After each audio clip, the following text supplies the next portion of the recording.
What's going on, everybody? And I hope you're enjoying your Hump Day Wednesday or afternoon so far.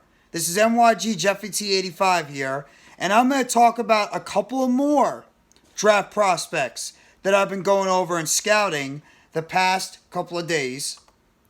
A lot of wide receivers right now I've been watching and I've been scouting for the past couple of days, as well as offensive linemen, as well as seeing some of these guys' draft projections that we have going on right now.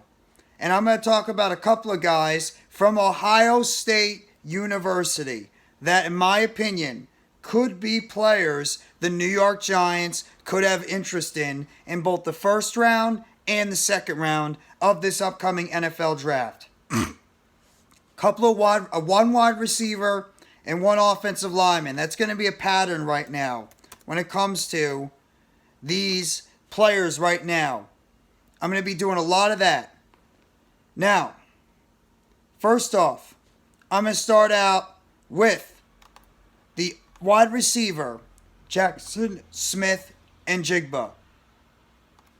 We know what Ohio State does. This organization is like a factory of wide receivers. They just chuck out wide receivers one after another, after another, after another. Last year, they had two of the top wide receivers come out in the NFL draft last year with both Garrett Wilson and Chris Olave. And both of them went on to have very impressive rookie seasons. Wilson, who was named the Offensive Rookie of the Year with the New York Jets, and Olave, who was the runner-up pretty much for the Rookie of the Year with the New Orleans Saints. Both those guys had terrific rookie years. Same could be said about Jaxon Smith-Njigba, who is right now a junior, 6 foot, 198-pound prospect. But the problem with Smith-Njigba, he has that injury bug. Jaxon Smith-Njigba missed a lot of time last year due to a knee injury. He was out pretty much the entire season because of his injury issues. That might be a concern from some teams that might be looking at the wide receiver going into the NFL, and he's projected more of maybe a slot wide receiver. He has the build if he puts on a little bit more weight, and maybe if he grows another inch or two, to maybe be an outside guy, but it seems like he's going to be projected more as a slot receiver when he gets into the NFL. But either way, this is per Draft Network. Draft Network talking about what Jaxon Smith-Njigba does the best. And remember last year when he did play in 2021, he actually had himself a pretty terrific season. Though at the same time, like I mentioned, he had Chris Olave and Garrett Wilson playing on that same offense with him in Ohio State, with obviously C.J. Stroud throwing the football around at that point. So you have to really think about how good is Jaxon Smith-Njigba, because the fact he barely played this year, because we know how good that offense is. He also had Marvin Harrison there as well. So these are the strengths when it comes to, or top reasons to buy in to a guy like Jaxon Smith-Njigba for the NFL looking for this year. His number one, his route running.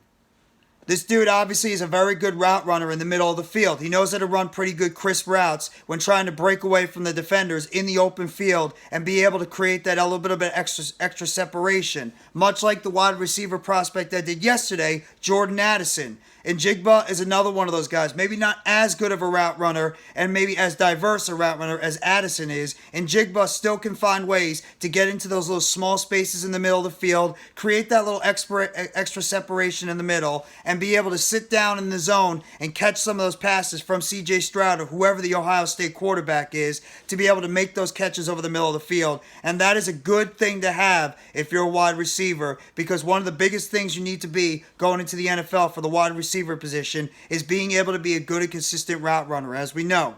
And this is what one of the things that he's pretty good at, is being able to create that little extra separation in the middle of the field, get that little extra quickness out of his step to get into the middle field and get open and make some of those catches. He's also very good at body control. He's also very good when the ball is in the air, much like I talked about yesterday with Addison too.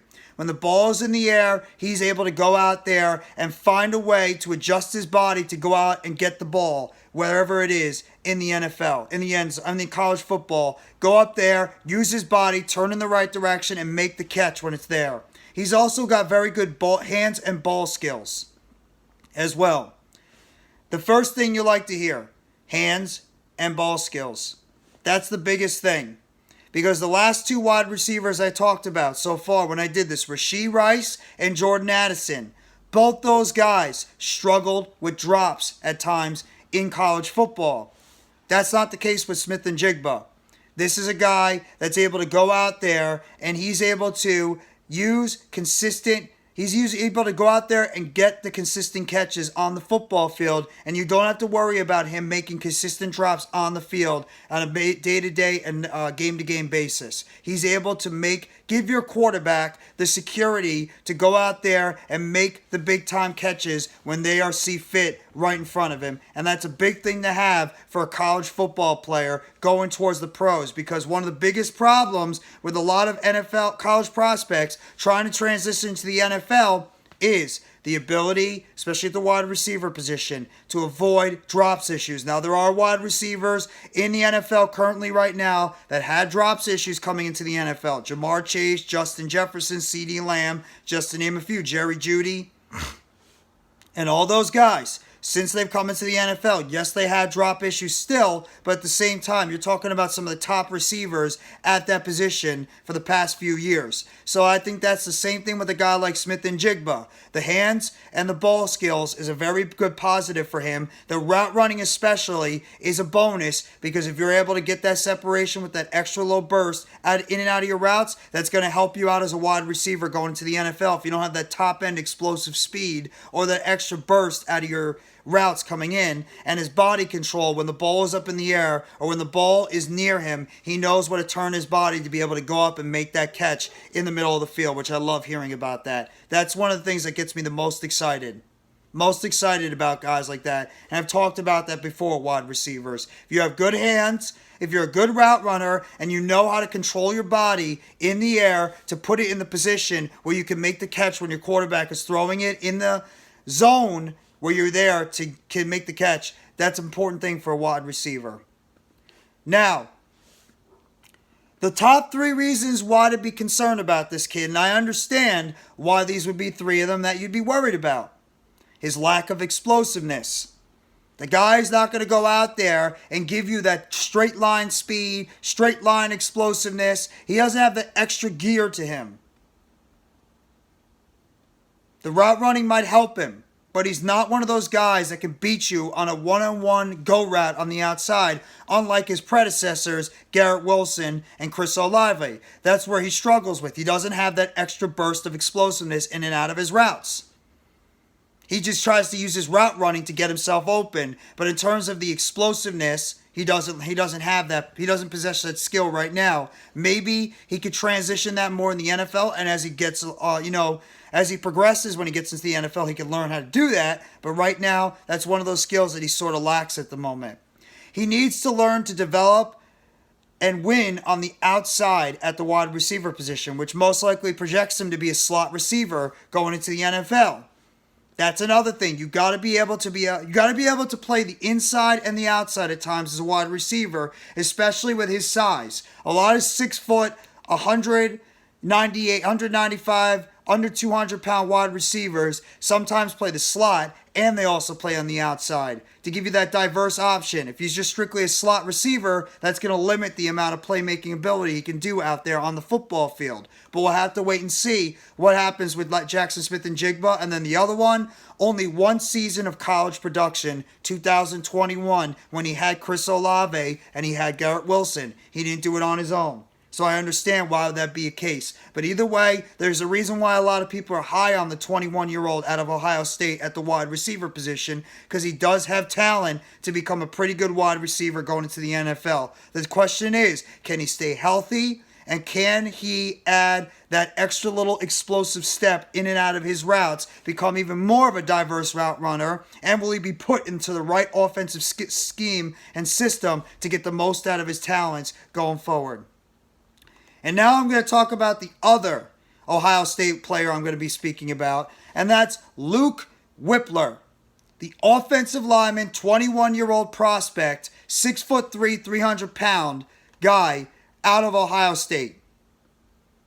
He has been one of the young offensive linemen that people have been talking about with this kid. He's one of those young offensive linemen that people have been talking about with Luke Wypler.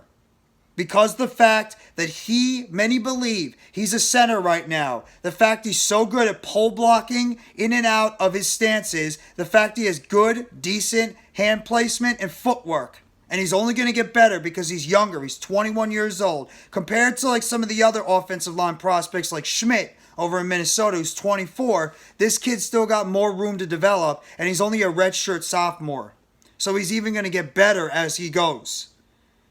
So, I mean, he's been in 3 years in college, but he's only a redshirt sophomore going into the NFL draft. So you know, this kid gets put in the right system, he's going to learn, and he's going to get even better as he goes forward. Period. Now, some of the reasons why to buy into this kid. He's a controlled technician. He knows what he's doing in terms of his offensive skill set and how to run and pass block overall. And he's very smart in being able to use his hand placement and his footwork on the football field to be able to knock defenders off their stance in the middle of the football field and be able to open up a crease and open up a lane for his running back or his quarterback to make big runs up and down the middle or even pole block off to the side. He also understands angles, features excellent range. Smart offensive lineman. He knows where to go. He knows where to be. He understands the angles of which defensive linemen are coming off the line, coming towards the quarterback. He knows where exactly to be to cut off those defensive linemen. And he's also a great pass blocker. That's another thing right there. He's very good at pass blocking. And like I mentioned in yesterday's video, when I was talking about Osiris Torrance, pass blocking. Giants struggle in the interior offensive line when it comes to their pass blocking.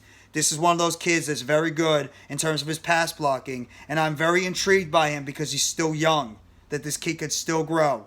Now, some of the reasons why you'd be concerned about Luke Wypler is he's got modest functional strength. He's a smaller offensive lineman, only 6'3". He's only 6'3", 300 pounds.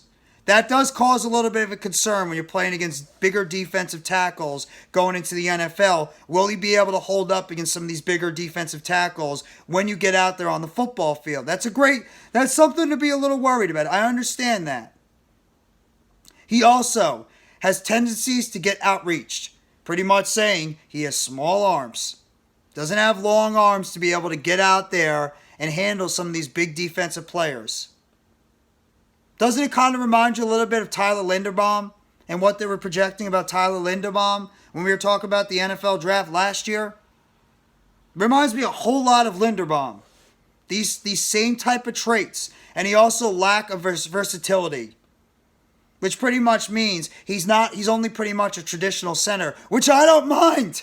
I'd rather have a traditional center. The Giants need a guy that's a traditional center. Would I like him to be able to transition to guard? Sure. But at the same time, we have Joshua Ezeudu, we have Marcus McKeithen, and we could always make other offensive line upgrades during the free agency and NFL draft. Plus, we still have Bredesen. We still could bring back Nick Gates. If Shane Lemieux's still on the roster, we have him. We have Jack Anderson. We still have other players on the offensive line that could play a factor in the 2023 season. But I don't mind this kid just being a straight-up center. Would I like him to be able to have some versatility to play other positions? Absolutely. But at the same time, I think that if he's good at what he does best, and the fact that this team lacks a true center up the middle of the football field, I don't think that's a bad thing at all. I don't. If you disagree with me, let me know in the comment section. But I don't mind this at all, that this kid is lacking in his versatility. But either way, I think that both these players, Jaxon Smith-Njigba and Luke Wypler from Ohio State, the 6 foot, 198 pound Smith-Njigba and the 6'3", 300 pound Luke Wypler.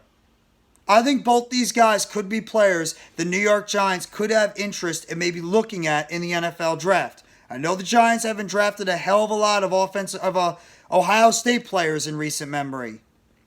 But either way, I'm not the biggest fan of Smith-Njigba. I've admitted that. Plus, I worry about his injury issues and the fact he's a slot receiver, it looks like, projecting into the NFL. But he is a good route runner. And while I do believe in my heart that Addison will probably be gone before the Giants take him. Same thing with Quentin Johnson. So maybe a guy like Smith-Njigba could drop around where the Giants are looking. And if they think this kid could be a player they could work with and could fit into their offense, this is a kid you'd look at. And same thing with Wypler at that center position. He's a traditional center. Young player, 6'3". He does need to add a little bit of weight. He does need to develop a little bit more. He's a raw center prospect. Raw. But he has shown flashes of the potential talent there at the offensive line position, at the center position, which the Giants need. The question is, would the Giants be willing to take a chance on a 21-year-old center who is only a redshirt sophomore coming out of Ohio State and go in there and take a chance of what they could do with this kid and maybe tap into that raw potential of his, and he can end up turning into one of, if not the best offensive line prospect coming out of this NFL draft. We'll have to wait and see. But you guys let me know in the comment section what you think about Jaxon Smith-Njigba and Luke Wypler, two Ohio State prospects going into the NFL draft, and you believe both these guys could be potential players the New York Giants look to target in the NFL draft in the first and second round. You guys let me know, and if you've scouted these players, if you like or dislike them, and what your overall feeling is with both these players as we start getting more into the NFL draft stuff and the combine, which is only a week or two away. Everybody, hit that like button if you haven't already, and sub up to NYG Jeffy T85. More news, updates, and chatter around the New York Giants, and turn on that bell for notifications on the next video or short dropping on the channel surrounding the New York Giants. Everybody, have a great rest of your day. Let's go New York Football Giants. Have a great Hump Day Wednesday, and as always, Together Blue, everyone.